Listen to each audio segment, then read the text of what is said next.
디지털투데이 데일리 픽입니다. 이젠 공중파 방송이 한 개인 유튜브 크리에이터의 채널 수입도 못 따라간다는 자조 섞인 얘기들이 나돌았죠. 실제로 공중파 방송사들의 적자 규모는 엄청난 것으로 알려져 있는데요. 한국경제TV는 연 1천억 만성 적자인 공영방송 KBS가 인력 감축과 조직 재설계 등을 골자로 하는 경영혁신안을 공식 발표했다고 전했습니다. 양승동 KBS 사장은 최근 이 같은 내용을 발표하고 특단의 대책이 없다면 해가 갈수록 적자가 커지는 추세는 막을 수 없다며 지상파가 독점하던 시대 설계된 제도, 평균주의, 온정주의를 혁파하겠다고 밝혔습니다. 이날 발표한 경영혁신안에는 인건비 비중 축소, 사내의 불합리한 제도 개선, 자회사 성장 전략 마련, 수신료 현실화 추진, 시대에 맞지 않는 규제 해소 등 5가지 핵심 과제가 담겼습니다. KBS는 우선 2023년까지 인건비 비중을 현재 35%에서 30% 이하로 낮추기로 했는데요. 이를 위해서는 올해부터 4년 동안 1000명 규모의 감원이 필요하다는 게 KBS 설명입니다. 신입사원은 지속해서 채용하는데요. KBS는 올 하반기까지 전체 직무를 디지털 시대에 맞게 재설계한 뒤 인력을 배치하고 신규 채용 규모를 산출할 계획입니다. 최근 화두가 되고 있는 수신료 현실화도 언급됐는데요.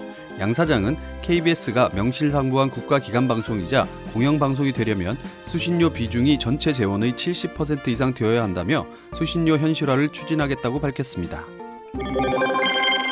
저가 요금제에 대한 찬반은 뜨거울 수밖에 없을 텐데요. 소비자들은 싼 요금제를 찾는 게 당연하고 이동통신사들은 최소한의 수입을 확보한 상태에서 사업을 이어가고 싶을 테니까요.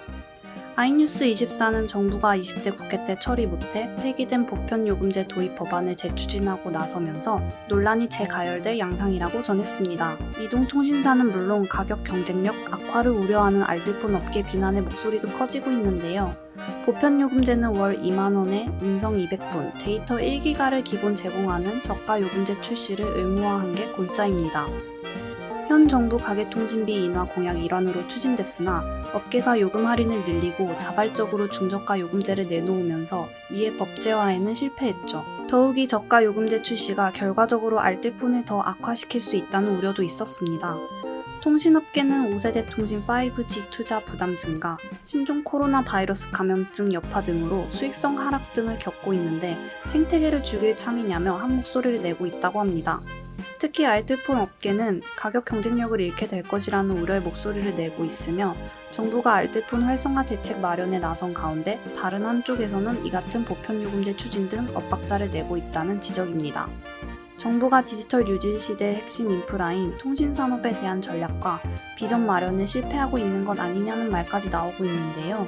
알뜰폰이 더 활성화될 수 있고 더 저렴한 요금제를 출시할 수 있도록 도움을 줘야 하는 정부가 알뜰폰 생태계에 농약 뿌리는 형국이라고 거세게 비난했습니다.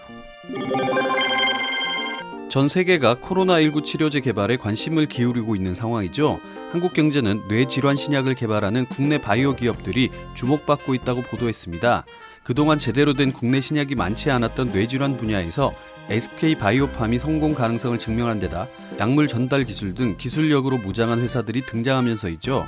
뇌질환 치료제 개발 회사들은 항암제와 코로나19 진단 키트와 치료제 개발 기업에 밀려 시장 규모에 비해 관심을 덜 받았습니다. 한국투자증권에 따르면 2018년 기준으로 뇌질환 치료제 시장 규모는 약 100조 원 수준입니다. 항암제와 감염성 질환에 이어 세 번째로 큰 규모인데요. 특히 파킨슨병 치료제 시장 규모는 약 10조 6천억 원으로 늘어날 전망입니다. 국내에선 약물을 원하는 부위에 배달해주는 약물 전달 기술을 가진 회사들이 앞서 나가고 있는데요. 이중항체 플랫폼 기술을 바탕으로 파킨슨병 신약을 개발하고 있는 ABN-RBO가 대표적입니다. 이 회사는 외부 물질로부터 뇌를 보호하는 혈뇌 장벽을 뚫고 약물을 전달하는 기술을 보유하고 있는데요. 펩트론도 플랫폼 기술을 바탕으로 한 파킨슨병 신약 후보 물질을 개발하고 있습니다. 이 물질은 이미 출시된 당뇨병 치료제 엑세나타이드에 약효 지속 플랫폼 기술을 더해 파킨슨병 치료제로 바꾼 것입니다. 연구 단계가 가장 앞서 있는 회사는 카이노스 메드인데요. 국내 기업 중 유일하게 미국에서 파킨슨병 신약 임상시험을 하반기 시작할 예정입니다. 인공태양이라는 용어는 그다지 익숙한 용어는 아닌데요. 이미 현대과학은 인공태양을 조립할 수 있는 수준까지 이른 모양입니다. 조선일보에 따르면 인공태양을 만드는 과정에서 국내 연구진들의 역할이 매우 크다고 합니다. 인공태양을 조립할 스패너와 펜치가 국내에서 개발됐다는데요. 바로 국제 핵융합 실험로 ITER의 부속 조립에 필요한 장비 개발이 국내에서 완료됐다는 뜻입니다. ITER은 핵융합 에너지의 상용화 가능성을 실증하기 위한 초대형 국제협력 연구개발 R&D 프로젝트인데요. 한국을 포함해 유럽연합, EU, 미국, 일본, 러시아, 중국, 인도 등 7개국이 참여하고 있습니다.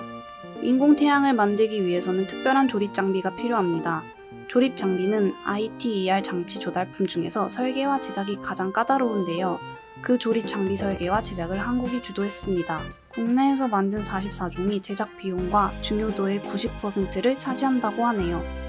1000톤이 넘는 부품 연결에 1mm 정밀도가 필요한 고도의 작업이죠. 조립 장비가 모두 준비되면서 부품 개발도 속도가 붙었다고 합니다. 현대중공업은 진공용기 9개 섹터 중 4개를 맡았고 나머지 5개는 EU가 제작합니다.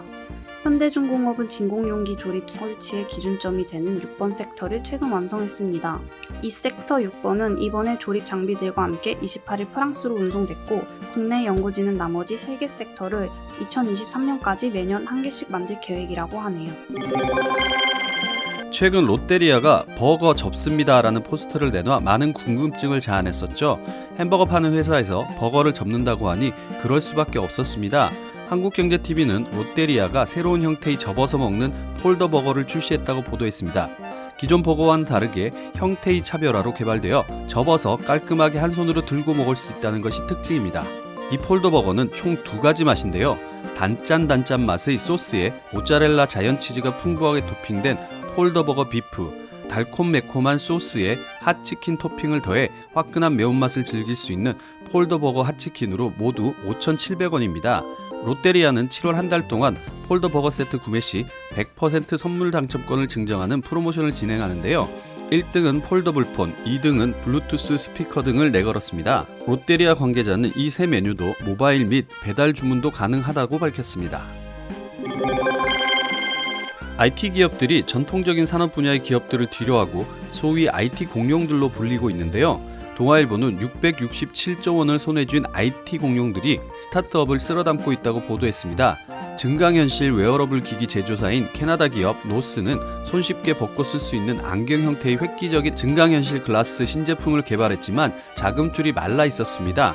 하지만 구글의 노스 인수가 막바지 단계에 이른 것으로 알려졌는데 인수 대금만 약 2,160억 원에 이른다고 합니다.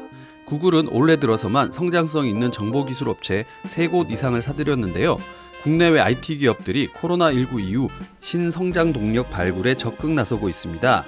애플, 마이크로소프트, 아마존, 구글, 페이스북 등 IT 공룡들은 약 667조 3,974억 원 규모의 막대한 투자금을 앞세워 팬데믹 이후 자금 조달에 어려움을 겪고 있는 기업 사냥에 나선 겁니다. 페이스북은 인도 통신회사 릴라이언스 지오의 지분 인수에 약 6조 8,400억 원을 쏟아부었고 6월에는 인도네시아 차량 공유 서비스 업체 고잭에 투자하는 등 북미 시장을 넘어 새로운 시장 개척에 나섰습니다. 애플은 날씨 예측 기업 다크스카이, 음성 인식 업체 보이시스, VR 스트리밍 회사 넥스트 VR, 머신러닝 스타트업 인덕티브 등에 잇따라 투자했습니다. 글로벌 커머스 기업 아마존은 잘하고 있는 사업에 역량을 집중하는 한우물 파기형의 대표적인 사례인데요. 아마존은 물류기업답게 최근 미국 자율주행 스타트업 죽스를 약 1조 4,400억 원에 인수했고 직전에는 영국 물류 스타트업 비컨에 투자했습니다. MS는 어펌드 네트워크스, 메타 스위치 네트워크를 인수하는 등 클라우드의 역량을 모으고 있는데 이런 분위기를 반영하듯 글로벌 IT 기업들의 시가총액은 연초 대비 수직 상승하고 있습니다. 네이버와 카카오 등 국내 기업들도 국내외에서 활발한 투자를 이어가고 있는데요. 1분기 현재 투자에 활용할 수 있는 현금성 자산이 네이버는 4조 3천억 원, 카카오는 1조 9천억 원이 넘는 것으로 알려져 있습니다. 미국에서는 인종차별 문제가 결코 풀릴 수 없는 사안이라는 회의적 반응도 나오고 있는데요. SBS는 미국에서 흑인이라는 이유로 호텔 투숙객이 아니라는 의심을 받고 경찰에 신고까지 당하는 일이 벌어졌다고 보도했습니다. 미국 ABC 방송 등은 지난 주말 세계적인 호텔 체인 힐튼이 노스캐롤라이나주 윌리엄스탄에서 운영하는 햄프턴 인에 숙박하던 중 봉변을 당한 아니타 윌리엄스 라이트 이 사연을 전했습니다. 라이트는 두 아이와 함께 숙소에 딸린 수영장에서 시간을 보내던 중 호텔 직원이 다가와 투숙객이 맞는지 확인하는 모습을 스마트폰으로 촬영해 페이스북에 올렸습니다. 약 10분짜리 영상에서 라이트는 직원에게 다른 손님에게는 투숙 여부를 묻지 않고 자신에게만 이러는 이유를 묻자 당신 같은 사람들이 항상 수영장을 무단으로 사용한다고 답했다며 나 같은 사람은 누구냐고 반문했습니다. 직원의 신고를 받고 출동한 경찰은 라이트에게 이름을 물어봤으나 그는 저지른 죄가 없으니 호텔 방 열쇠를 보여주는 것 외에는 신원을 밝히지 않겠다고 항변했습니다. 결국 경찰은 차량 번호판을 조회해 라이트의 이름을 알아냈고 햄프턴 인에 방 2개를 예약했다는 사실을 확인했습니다. 햄프턴 바이 힐튼 글로벌 총괄 슈러티 간디 버클리는 성명을 내고 해당 직원을 해고했습니다. 행복한 하루 디지털 투데이였습니다.